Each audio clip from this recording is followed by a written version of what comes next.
34 वर्षको पुगे। मेरो बाबा 30 वर्षदेखि साउदीको मरुभूमिमा दुःख गर्दै हुनुहुन्छ। अफकोर्स मेरो लागि, हाम्रो लागि, परिवारको लागि धेरै पटक कोसिस गरे, फोन गरेर घर आउनु न बाबा भन्नलाई। सायद बाबा डराउनु भयो, नाटक गर्दैछ यसले पैसा पकाउनलाई। मलाई याद पनि छैन कि अन्तिम पटक मैले मेरो बाबासँग कहिले दशैं मनाए, कहिले तिहार मनाए। मलाई त मेरै आफ्नाले सधैँ मेरो बाबासँग टाढा बनाए।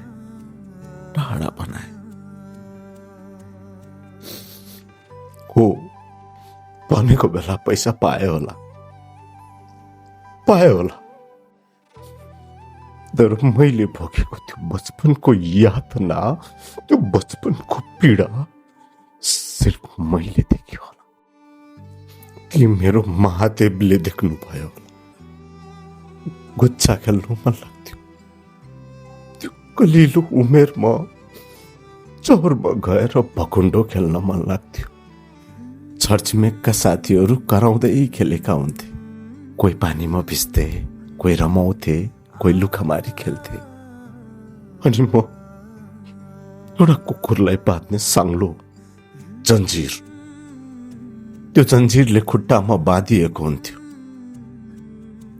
घरबाट निहाल्थे।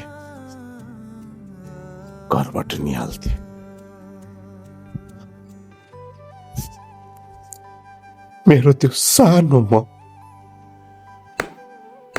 डम पिटाइको डम, त्यो चोटको डामहरू, त्यो टाइलको घरमा,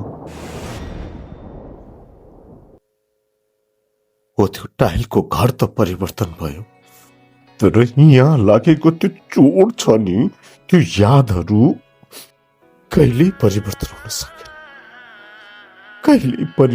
सकेन।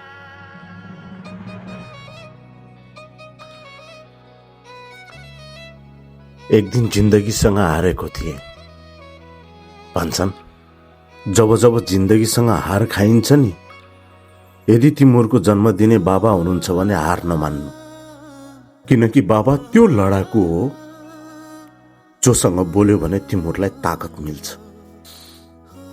फोन गरेको थिए मेरो बाबासँग रुनलाई, तर मेरो बाबाले अर्को दिन पैसा हालिदिनु भएको थियो। पैसा होइन, सुकुन चाहिएको थियो, हजुरको काख चाहिएको थियो। मलाई त याद पनि छैन कि अन्तिम पटक मैले कहिले हजुरको काखमा बसे होला, कहिले हजुरको काँधमा बसे होला। यदि कोही तपाईहरू परिवार हुनुहुन्छ र तपाईको घरमा कोही सानो 3-4 वर्षको बच्चा छ, सन्तान छ भने कहिलेकाहीँ त्यसको गल्तीहरूलाई नजरअन्दाज गर्नु होला।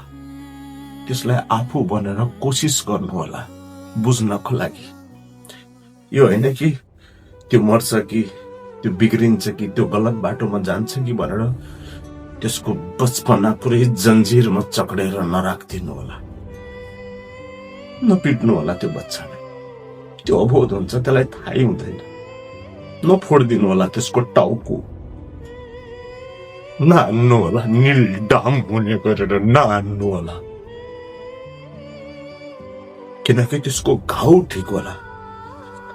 तर यहाँ लागेको जुन त्यसको त्यो पलको यादहरू हुन्छ नि, अहिलेसम्म गाह्रो गराउँछ।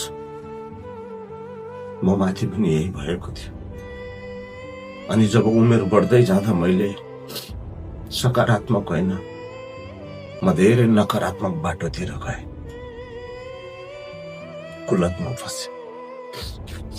एन्जाइटी, डिप्रेसन, ओभर थिङ्किङ, गलत बाटो, गलत काम, गलत सोच। त्यसैले